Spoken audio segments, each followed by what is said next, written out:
Okay, Amy. So, Amy, where are you calling from today? Well, I'm down at my folks' house in Iowa right now, but I live on the Wisconsin side of the Twin Cities. Okay, okay. So you said I'm brand new here, just getting started in making my business. I quit my job officially a few days ago.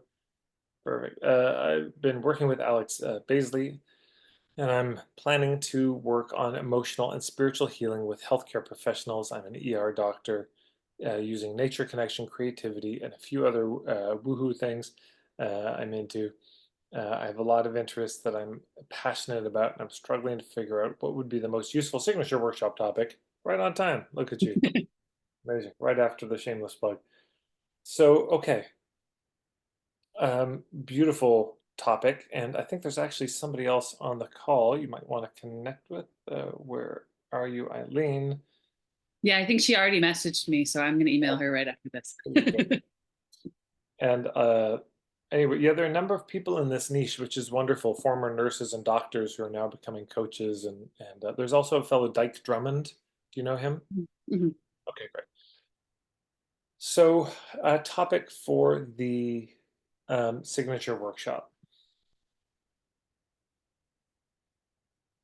Well, the symptoms I imagine you're dealing with is a kind of burnout, or Yes, burnout, but I guess I think of it as almost more of a, I don't know, a little more existential than that of like post-traumatic stress and just kind of like the armor that people wear just to be able to do the job and just kind of how they emotionally numb.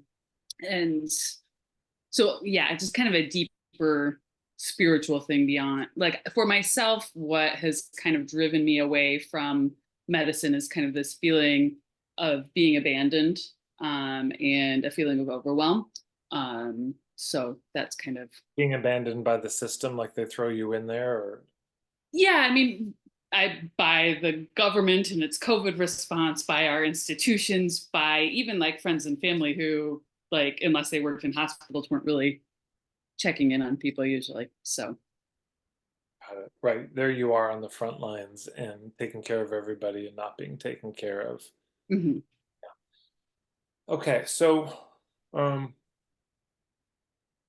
So the best idea I've had so far as a signature workshop what is about kind of creating rituals to process grief and shame in medical practice. I don't know if that gives you a jumping off point, but okay, well, so here's the thing I would most recommend. So I have this webinar on the ideal client, and I would recommend really digging into that content mhm. because there. Okay, so here's the short course. And by the way, if somebody doesn't want to buy the webinar and you just want the real basics of this, but the webinar is a lot better and more detailed. If you just search on YouTube, the 5 levels of your ideal client, Tad Hargrave, there's a short video that comes up. But here's the real Coles notes, and then I'll tell you why I'm bringing it up. So if you can imagine a bullseye, right? Bullseye's worth the most points. The furthest ring out is worth the least points. The bullseye that we're aiming for is what's the issue that they're struggling with? What's the problem? Is there a problem? What's island A, what's island B? I call it what's this journey that they're on? Um, Having that honed is almost all of the points. So who is this on island A? What are they struggling with? What are their symptoms? And in medical terminology, it's the symptom versus the sign. The sign is what the practitioner notices, the symptom is what the client experiences. We've got to be marketing to the symptoms, not the signs. Mm. Yeah. Um, and uh, so that's the most important thing. The next thing is then what are the musts? And there are certain things that are musts, like, and this can shift a little bit based on the particular offer. But I would just invite you to think about like with the biggest offer you're thinking of putting out, the biggest package or program you could imagine that would come down the road after signature workshop. It's like, okay, those people, what are the musts? So they would need to be willing to spend a certain amount of time, a certain amount of money. There might be certain philosophical musts that need to be shared. Uh, and it's a have to. There may be certain materials or equipment that they need, but there's certain things that each of these levels is a kind of, if that's not true, probably do not proceed. So if you don't have this issue, go away. If you don't have the musts, definitely go away.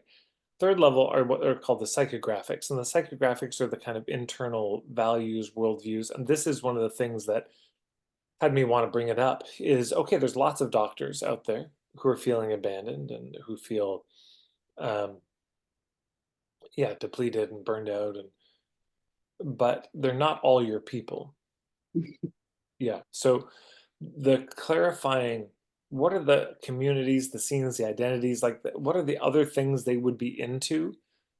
So, for example, in your case, they'd probably be people who are already into ceremony or at least open to it. You know, they're curious about it. They're willing to explore that. That's actually exciting for them. That would be one of the criteria for an ideal client. And if that's not there, if there's not at least an openness to it, they're just less ideal than they could have been. Then, of course, there's demographics, and the demographics are all these outer things. So there might be certain ages. Could be men, could be women, could be how many years into their career are they, family situation. There's a lot of external things, less important than the psychographics. And the last are the qualities, which is they're nice, they're punctual, they're got a good sense of humor, they're open-minded, not that useful in marketing. So the one I would hone in on are the psychographics. Like, okay, what kind of person would this be what kind of doctor or healthcare professional would this be a perfect fit for? Because that then needs to be pretty high at the top of any kind of a sales page. Like, hey, are you uh, a healthcare professional, who's into these things, who's open to these things, and who's, you're feeling abandoned by uh, the establishment, and you're also into these things. Great, I've got something for you. Here's where it is. And then, you can be as overt or covert as you want. Some people, let's just say around the COVID stuff, some people very neutral on it, don't pick a side. Some people, it's like, if you don't get a vaccine, it's COVID jet, you're killing people and you're terrible and I don't want to work with you. That I've certainly seen that kind of thing of, if you're that kind of person, I don't want you as a client. And the other side is, hey, if you're somebody who questions this all and thinks it's all insane, then I'd love to work with you. So you can be explicit about these things or other things, but that can help filter fairly dramatically. Because somebody, otherwise, they're looking at it's like, God, there's a lot of these coaches. And just for everybody, it's not that there's any one thing to use as a filter, but just imagine the scenario. Somebody's on Island A. They want to get off Island A. They finally hit a breaking point. Today's the day. They go down to the harbor to find a boat to get to Island B. And they get to the harbor and they talk to the harbor master. Any boats here going to Island B? Gestures broadly at 10,000 boats. And the overwhelm people feel. So you even get somebody, a healthcare professional, and they say, yeah, I really want to make some changes. Where can I get help? And saying, oh my God, there's so many. So then they're going to start browsing, but they're not going to go very deep. So we want to let them know, here's what's unique about me. Either in who I work with, what I do, how I do it, where and when I do it, why I do it.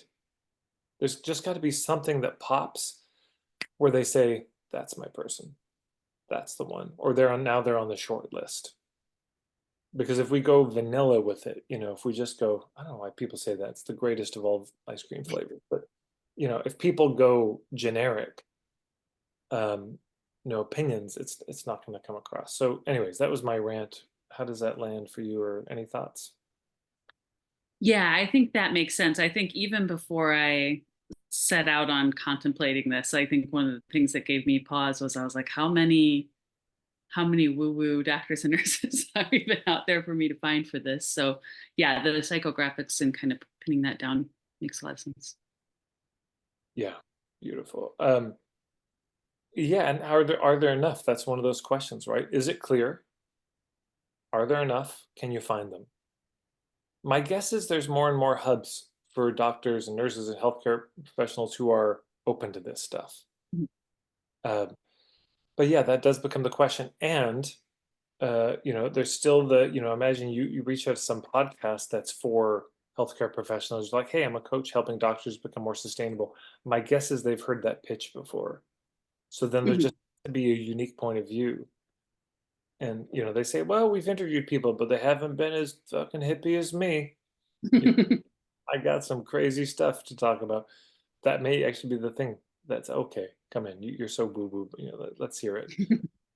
It just has to be something different about us, because otherwise, why you of all people? Why should we even listen to you? What is it that's different than what I've heard? Um, it's the big thing in point of view. People want, like, tell me something I don't know. We're all so tired of, you go to a talk and the person is just going through kindergarten content, and you're sitting there bored out of your fucking mind, like, I can't believe they're talking about this. Everybody knows this already. So we want to just cut to the chase with the point of view. Here's my take. Here's my angle. This is what's unique and different. But it starts with the ideal client. So that's the thing I'd really begin with, is who is this? What's the perfect moment for me to show up in their life? Really honing that. And from there, then it's okay, what's my take for these people? What's my angle on it? That's what I would say. Cool. Thank you. Thank you for your beautiful work. Okay.